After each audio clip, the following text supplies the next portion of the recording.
এজন্য অনুরোধ করে বলতেছি বাজার আসুন, কাপড়ে মোড়ানোর আগে নেক আমল দিয়ে নিজের জীবনটা মোড়ানো। কথা বলেন আল্লাহ আমাদের সবাইকে বেশি বেশি করে মালিকের গোলামি করার তৌফিক দান করুন, রবের গোলামি করার তৌফিক দান করুন, বেশি বেশি মসজিদে গিয়ে সালাত আদায় করার তৌফিক দান করুন। চিল্লা বলেন আমিন। এইবার মুমিন বান্দা 2 নাম্বার গুনাহ বলি, আল্লাযীনা হুম আনিল লাগবি মুরিদুন। মুমিন বান্দার 2 নাম্বার গুনাহ বলি, অনার্থক কথাবার্তা বলা যাবে না। এক জায়গায় বসে 2-3 ঘন্টা গল্প করে, আজে বাজে কথা বলে, ও মুখ খারাপ, তোমার খারাপ, কে ভালো না সে ভালো না, মনে হয় বিপদ কমিটির সভাপতি সেক্রেটারি বসে গেছে, কথা বলে না। এত কথা আপনার মধ্যে কেন বলেন? আপনি কি ভুলে গেছেন আপনার জবানের প্রত্যেকটা কথা রেকর্ড করা হচ্ছে? কিরামান কাতিবিন ইয়ালামুনা মা তাফআলুন। সম্মানিত 2 জন লেখক ফেরেশতা আপনারা আমার জীবনের ডায়েরিটা লিখতেছেন। আল্লাহ বলেন মা ইয়ালফিজু মিন কাউলিন ইল্লা লাদাইহি রাকিবুন আতীদ। বান্দা এমন কোনো কথা বলে না, এমন কোনো কর্মকাণ্ড করে না যা রেকর্ড করার জন্য ফেরেশতারা নাই। আপনার আমার জবানের প্রত্যেকটা কথা রেকর্ড করা হচ্ছে। এজন্য কথা বলার আগে সাবধান। কথা বলে সাহেব কবি ঝড় তুলছে, ঝড় ঝড়, মুখ খারাপ, তোমার খারাপ, এই হুজুর কিছু, ওই হুজুর, হুজুরের অসমে হুজুরের সমালোচনা করে, হুজুরের পিছনে নামাজ পড়ে হুজুরের বিরুদ্ধে সমালোচনা করে। ভালো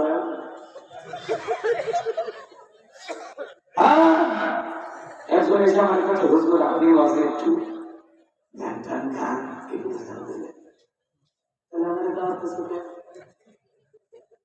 গান গাওয়া বক্তা, হ্যাঁ 2-1টা যুবকদের বোঝানোর জন্য বাস্তবতার আলোকে প্রেক্ষাপটকে বুঝাইতে গিয়ে একটু তুলে তুলে এটা আমার অপরাধ। হ্যাঁ ওই যে বুঝে বললাম প্রেক্ষাপটের সাথে মিশে গেছে না, তুলে গান কর, কিসের মিচ্ছে না করবো, পুরোটাই করবো, সামনে নতুন করবো বাবা।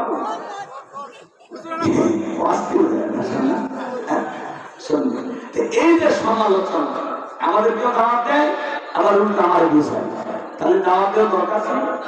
ধরে বলেন দরকার ছিল? অনেকে বলে হুজুর আমরা খুব সাবধান, একটা জান সহি হাদিস না বলে। ভাই আমি তর্ক বিতর্ক করবে আসছি, দ্বন্দ্ব করবে আসছি, আমি এসে বয়ান করবো, আমার সিস্টেমই তাই। আমি আমার বয়ান কোন উল্টা পাল্টা পাল্টা, আমি কাউকে গালি দিই না, উল্টা পাল্টা কথা বলি না, কোরআন এবং সুন্নাহর ভিত্তিতে কথা বলার চেষ্টা করি। আল্লাহ যেন সারাটা জীবনে ঘরে বলা তৌফিক দান করেন। একটু জোরে বলুন আমিন। আহলে হাদিসের 3 দিন বাদে ইস্তেমা হয় ময়মনসিংহ, সেখানে আমি প্রথম দিন 2-3 বার বসতাম। এই জন্য আপনাকে ওইভাবে বলা যাবে না। এখন চিন্তা করেন জেলা জুড়ে একটা বিশাল ইস্তেমা হয়, সেখানে যদি আমি চান্স পাই, আমি সরকারি মাদ্রাসা নিয়ে ভাবতেছেন লাখ লাখ মানুষ হয়, লাখ লাখ। এই জন্য ভুল বুঝবেন, আমরা সবাই একই। সম্মানিত ভাইরা আমার, এই জন্য সমালোচনা করা যাবে না। যারা সমালোচনাকারী এরা যাবে জাহান্নামে। বক্তাকে দাওয়াত দিয়ে বক্তার বিরুদ্ধে সমালোচনা, তাহলে দাওয়াত দেওয়ার দরকার কি ছিল? তাকে দেখে এরকম কথা বলা মানে তাকে অপমান করা। কথা বলেন ঠিক কিনা?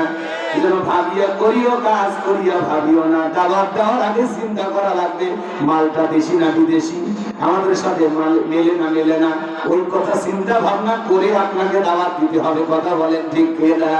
আর আমার সব কথা যদি সহ্য না করতে পারেন, আমাকে দাওয়াত দিয়ে কেন সিলিপ দেন? কথা বলেন, পুরো ওয়াশ শুনে নিয়ে আসবে। এটা বলা যায় না, এটা বলে কি ওই পরিবেশ আর আছে? আপনার কান পড়াশোনার টাইম আছে।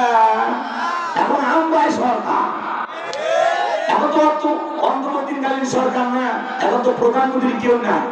এজন্য পুরো দেশ যত জনগণ আছে সবাই সরকার, আর পুরো দেশ আমাদেরকে দেখভাল করে রাখা লাগবে, যাতে নতুন করে স্বাধীনতা হাইজ্যাক করার জন্য তৃতীয় শক্তি যেন জোর করে না বসতে পারে। কথা বলে সবাই মিলেমিশে থাকতে হবে।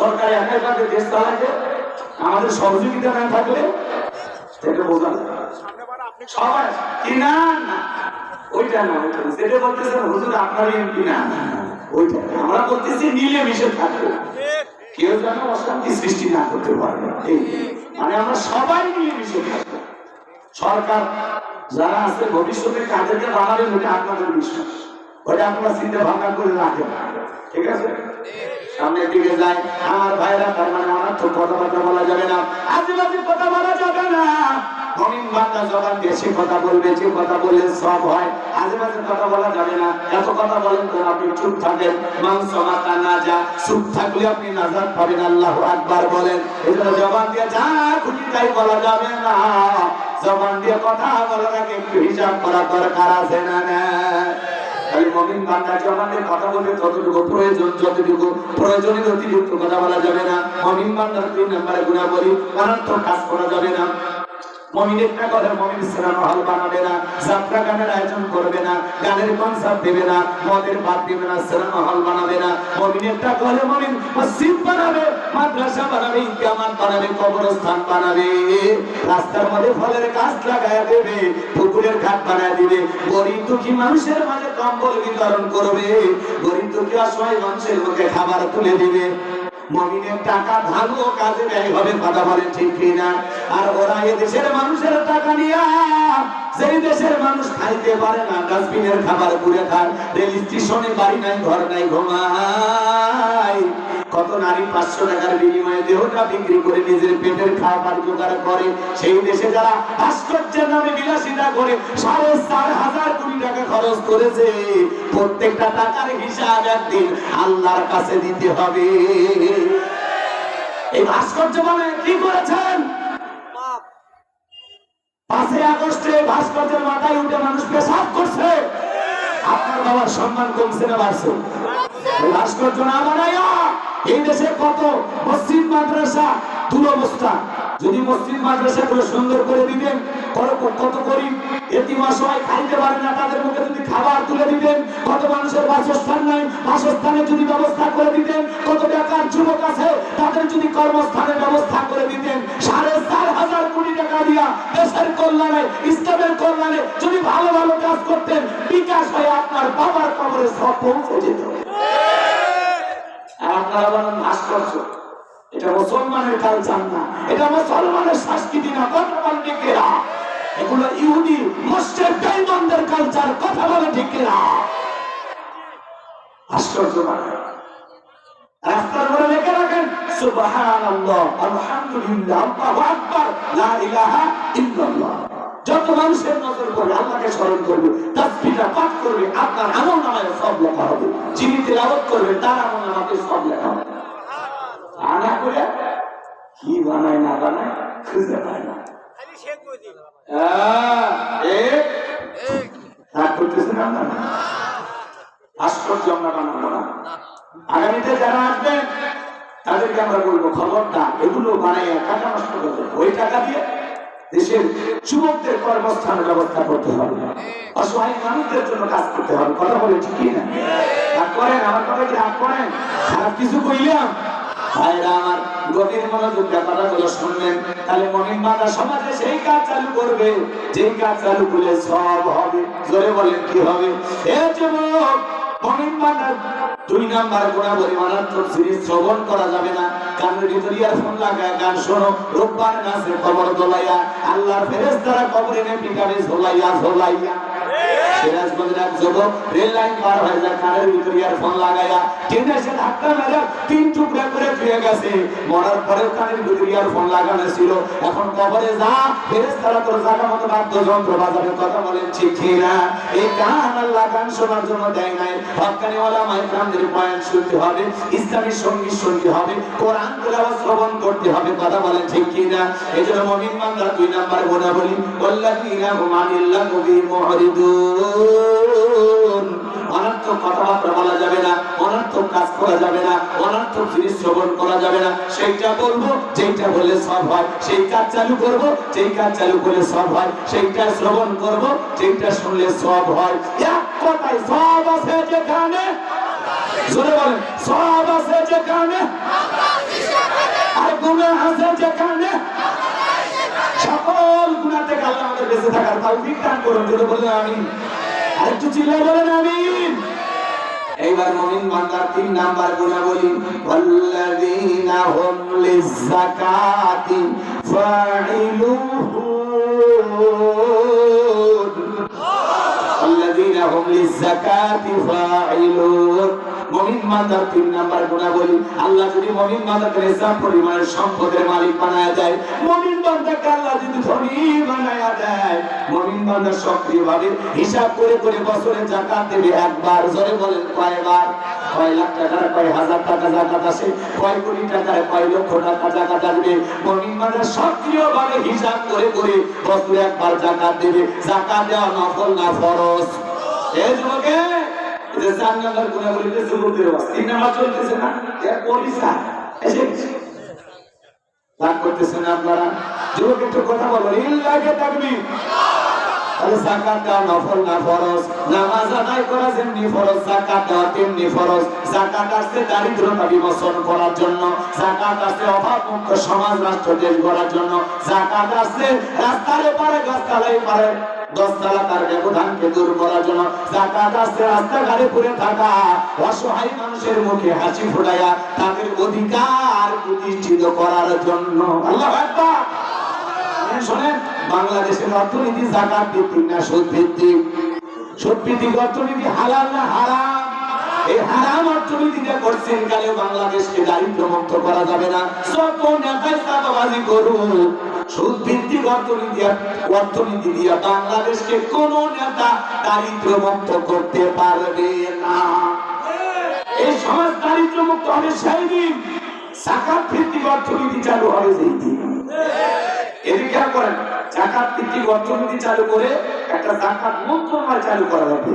আর এই যাকাত মন্ত্রণালয়ের দায়িত্ব এদেশের বিজ্ঞ ইসলামিক স্কলার দিনের দায়ী আলেমদের কাছে দেওয়া লাগবে। ওই গুমসুর ডালসর বিকাশের টাকা সর ওই বাটপার ওই সমস্ত নেতাদেরকে দেওয়া যাবে না। যারা বিদেশে ঢুকানোর কথা ঢুকে দিয়েছে পাঁচ, বিদেশে উৎপাদন করে এখন চলে গেছে। রাস্তার বরাদ্দ হয় 10 কোটি টাকা, কোনো মতে 2-3 কোটি টাকা দিয়ে রাস্তা তৈরি করে, নাকি 7 কোটি মেরে খায়, ছাগল পেশাব করলেও রাস্তা ভেঙে যায়। কথা কন।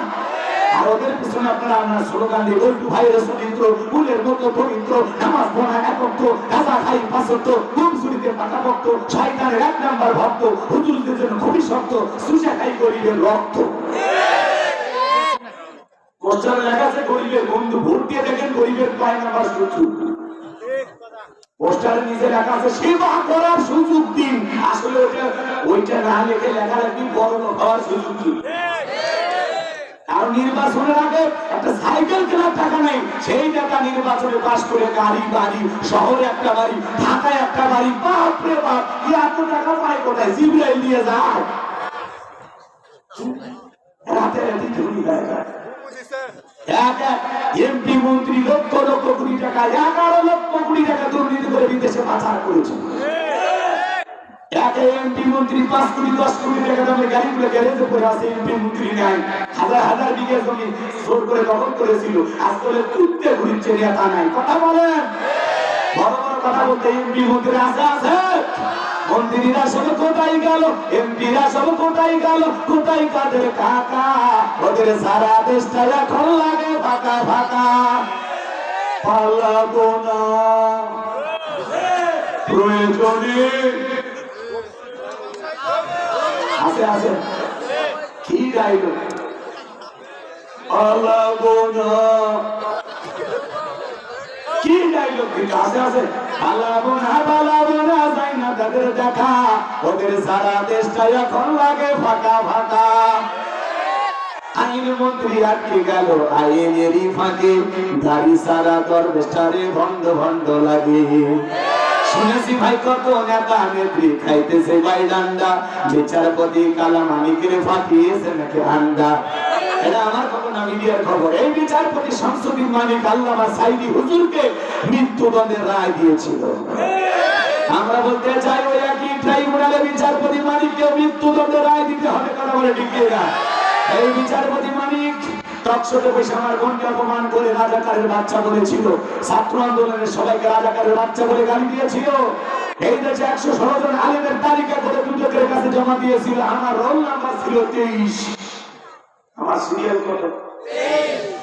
আপনারা চেনেন না, ওরা ঠিকই চেনেন যে আলেমদের তালিকা করেছিল, আজকে সে বিনা তালিকায় যে কথা বলে ঠিক কিনা? পলকের ঝলক গেল, পলকের ঝলক গেল, থামিয়ে নেটের ঝাঁকা, বদলে সারা দেশটা এখন লাগে ফাঁকা ফাঁকা। কোথায় গেল সংসদিতে মমতাজের গান, কোথায় গেল হযরত ওয়ালা শানি ওসমান?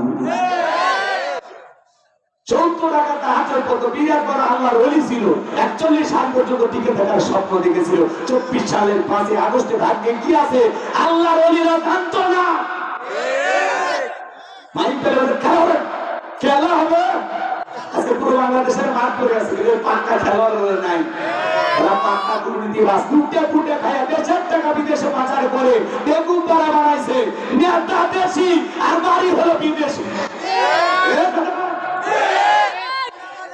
মুখে স্লোগান দেয় আমার সোনার বাংলা, আমি তোমায় ভালোবাসি, আর নেতার বাড়িতে যান দেখেন, নেতার বাড়ি তাই চাই না, বাড়ি জানালা দরজা সব বিদেশি, কথা বলে বিদেশ থেকে আনছে, বিছানার চাদর বিদেশি, হ্যাঁ সব বিদেশি, এমনকি খেতা সিলাই করা সুইটাও বিদেশি, ও বিদেশি, কথা বলে না করতেছে। ওরা খালি এমনি বলে আমার সোনার বাংলা, আমি তোমায় ভালোবাসি, সোনার বাংলার জিনিস ভালোবাসি। নেতা অসুস্থ হলে বিদেশে যায়, আর আমরা দেশে পড়ে আসি, তাই বলে বেগম খালেদা জিয়ার সাথে এটা লাগাই না, এটা আগে রস, আগে রস। উনি প্রচন্ড অসুস্থ, দেশের বাইরে গেছে, ঠিক আছে তো, কিন্তু আমরা চাই নেতাদের চিকিৎসা দেশে হবে, জনগণের চিকিৎসার জন্য দেশে হবে।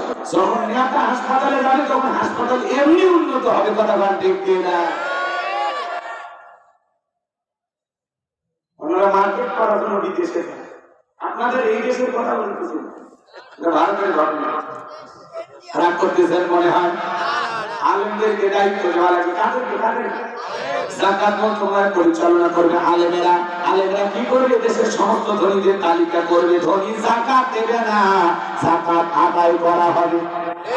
এই ধনী মানুষ বলেন আপনার ব্যাংকে কত টাকা, বইয়ের অ্যাকাউন্টে কত টাকা, গোপন সিন্ধুকে কত টাকা, মাটির নিচে কত টাকা, কাঠের নিচে কত টাকা, আপনার যাকাত আসছে 2,75,72,500 টাকা। ধনী যাকাত দেবে না, যাকাত আদায় করা হবে। এদেশের অধিকাংশ ধনী হিসাব করে যাকাত দেয় না, ওনার যাকাত আছে 1 কোটি টাকা, কোনো মতে 5-10 লাখ টাকা যাকাত দেয়, নিজের 90 লাখ টাকা যাকাত নিজে মেরে খায়।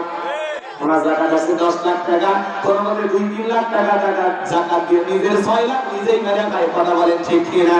এদেশের অধিকাংশ ধনী যদি হিসাব করে যাকাত দিত, অনেক আগে বাংলাদেশ দারিদ্র মুক্ত হতো। একটা জরিপ করা হয়েছে, বাজান 10 বছর যদি ধনীদের কাছ থেকে যাকাত আদায় করা হয়, আর যাকাতের যে 8টা খাত আছে, সঠিক পদ্ধতিতে সঠিক মানুষ দিয়া যাকাত গুলো যদি বন্টন করা হয়, 10 বছর পরে বাংলাদেশে একজন মানুষ যাকাতের জন্য খুঁজে পাওয়া যাবে না। চিৎকার মেরে বলুন আল্লাহু আকবার। আর আমরা পাইছি যাকাত মানে শাড়ি লুঙ্গি, এমন লুঙ্গি দেয় 200 টাকা দাম, লিটার লুঙ্গি পরে থাকলে ওর জান্নাত জাহান্নাম সব পোলাল্লাই। এমন শাড়ি কিনে যায় 300 টাকা দাম, ধুয়ে দিয়ে শাড়ি নামা শাড়ি খুঁজে পাওয়া যায় না। এ বড় লোক, এই শাড়ি তোমার গরুরে পরাইবা, কথা কোন ঠিক কিনা? যাকাত মানে শাড়ি লুঙ্গি না, দিলেও মান সম্পূর্ণ কাপড় দেওয়া লাগবে। হযরত ওমর ফারুক ডেকে বলেন, তোমরা যাকাতের অর্থে এমন ভাবে দাও যাতে ওই ব্যক্তি যাকাতের জন্য আর কারো দুয়ারে লাইন না দেয়। এই ছেলেরা বেকার বসে আছে, ওরে যাকাতের 1-1.5 লাখ টাকা দিয়ে একটা দোকান ধরায় দেন বাজারে, কথা বলেন। 5-7 বছর ব্যবসা বাণিজ্য করে নিজেও ভবিষ্যতে যাকাত দিবে, কথা বলেন ঠিক কিনা? এই ছেলে বেকার বসে আছে, 1-1.5 লাখ টাকার একটা অটো ভ্যান রিক্সা করে দেন, প্রতিদিন কর্মস্থানের ব্যবস্থা হলো, দৈনিক 500-700 হাজার টাকা ইনকাম করার একটা ব্যবস্থা হয়ে গেল, কথা বলেন ঠিক কিনা? সে আর বেকার থাকলো না, সে কর্মজীবী হয়ে গেল। বিধবা নারী আছে, শাড়ি দিয়ে বিলাপ সিলাই মিশিয়ে দেন, 2টা ছাগলের বাচ্চা কিনে দেন, 2টা গাভী গরু কিনা দেন, এগুলো লালন পালন করে ভাগ্যের চাকা ঘোরাবে। যাকাতের টাকা দিয়া মানুষের কর্মস্থানের ব্যবস্থা করে দিতে হবে। কথা বলে ঠিক কিনা? এই দিন একটা ঘটনা আপনাদেরকে বলে দিয়ে যায়। আল্লাহ নবী মুসা আলাইহিস সালাম কারণকে যা বলে, কারণ যাকাত দিতে হবে। কারণ ডেকে বলে আমি যাকাত দেব না। আল্লাহ নবী মুসা আলাইহিস সালাম ডেকে বলে যাকাত না দিলে যাকাত আদায় করা হবে। আল্লাহু আকবার। নবী মুসার রাগ কম না বেশি?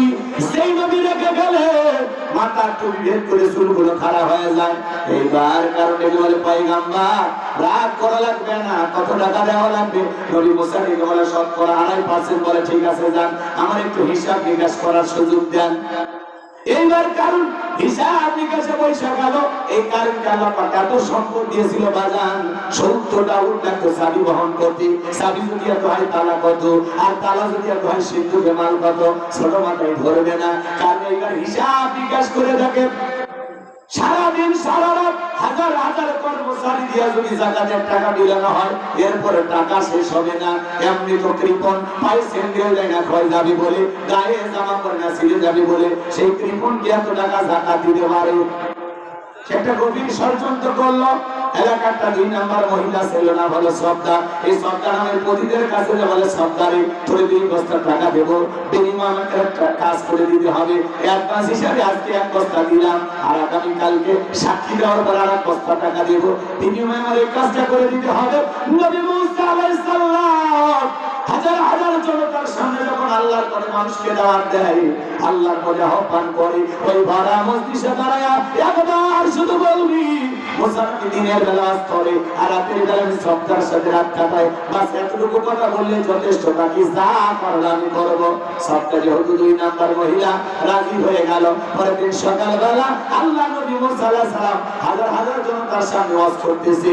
শ্রদ্ধা নামের সেই মহিলা মুসা নবীর আলোচনা শোনার পরে পাশাঙ্গিক হয়ে মহিলা চোখ দিয়ে পানি ঝরতেছে। বলেন আল্লাহু আকবার।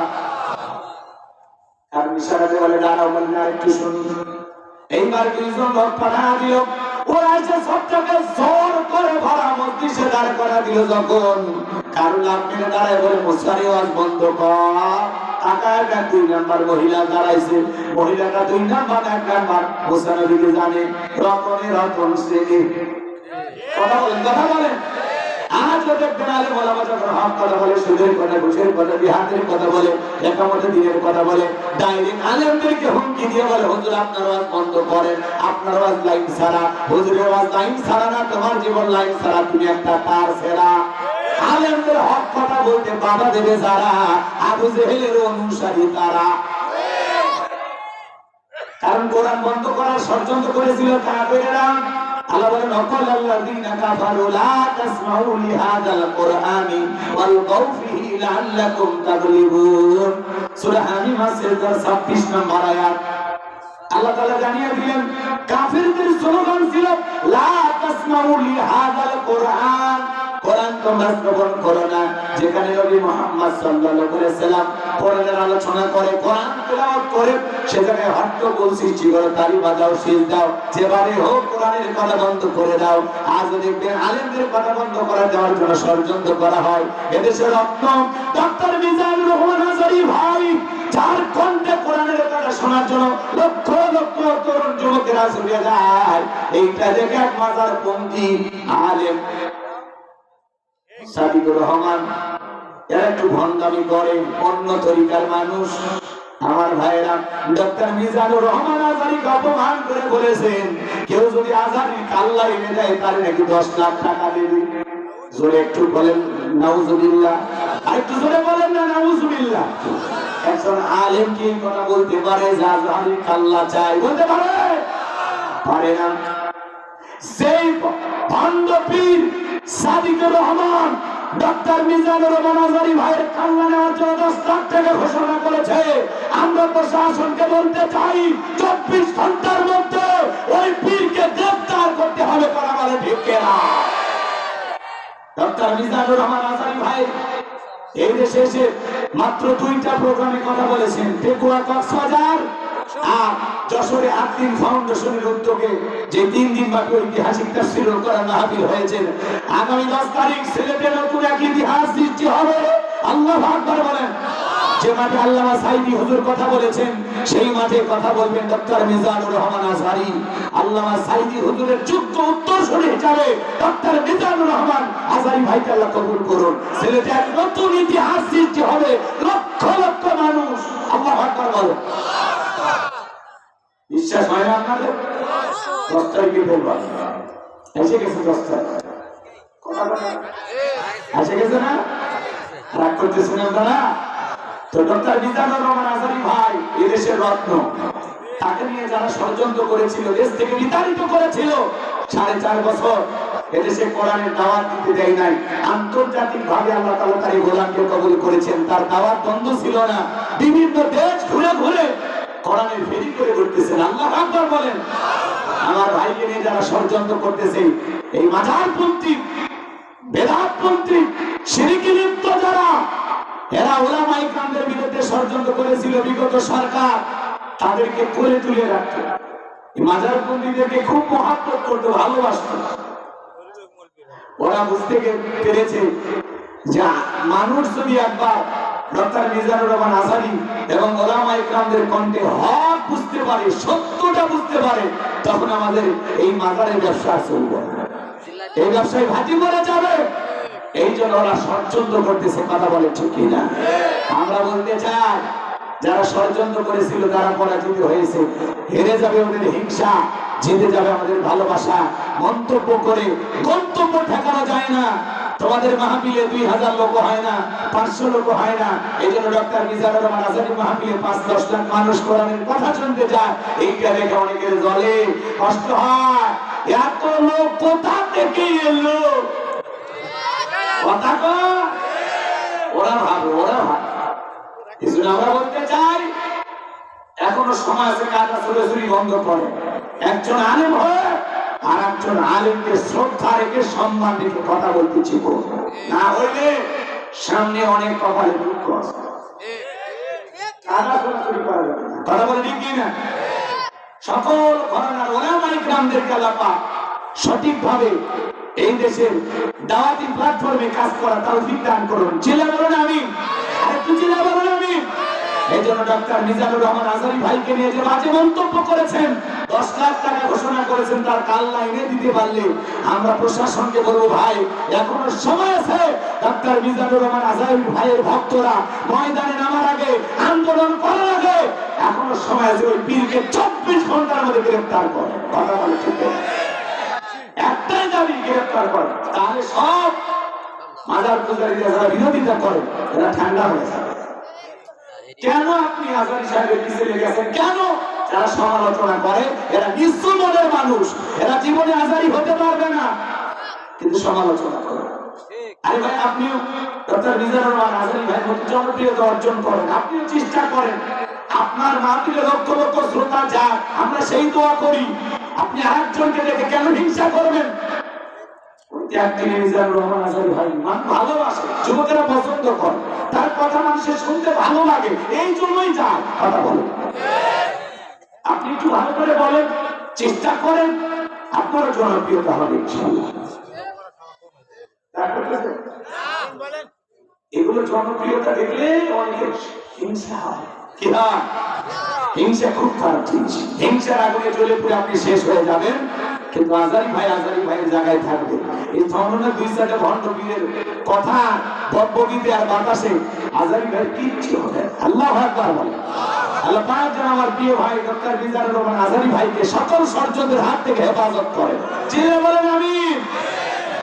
ওনার কথা সহ্য করার মতো শক্তি অনেকেরই নেই। কথা বলে না কেন? রাগ করতেছেন মনে হয়। আমার ভাইয়েরা, এদেশের মানুষ আলেমদেরকে কলিজাতে মহব্বত করে।